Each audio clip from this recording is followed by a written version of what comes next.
Family কার্ডের মতো এত বড় একটা ফ্ল্যাগশিপ প্রোগ্রাম যেটা এটা দেশে এবং বিদেশে সকলে এটা অনেক বেশি প্রেজ করেছেন, অ্যাকসেপ্ট করেছেন এবং এটা আমরা বিশ্বাস করতে শুরু করেছি আসলে আমরা ইকোনমিকে যেভাবে চালাতে চাচ্ছি এটা কিন্তু বড় বড় প্রকল্পতে ইনভেস্ট করার বাদ দিয়ে যদি আমরা গ্রামীণ জনগোষ্ঠীতে মানুষের উপর ইনভেস্ট করি, মানুষের জীবনমানের উপর ইনভেস্ট করি, তাহলে আসলে কিন্তু একটু একটু করে আমরা বাংলাদেশ এগিয়ে যেতে পারবো। সো অবশ্যই আমরা এটা হয় কি আসলে এই ইনভেস্টমেন্টগুলো একটি সাময়িক ইনভেস্টমেন্ট হয়। আমরা ইনভেস্টমেন্টগুলোর সাথে সাথে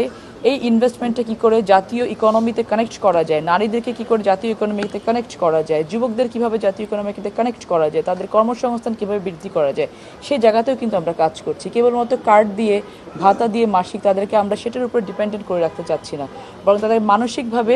স্বাবলম্বী করে, তাদেরকে অর্থনৈতিকভাবে স্বাবলম্বী করে তাদেরকে জাতীয় অর্থনীতিতে কী করে কানেক্ট করা যায় সেটার কিন্তু সার্বিক পরিকল্পনা আমরা করছি ইনশাআল্লাহ।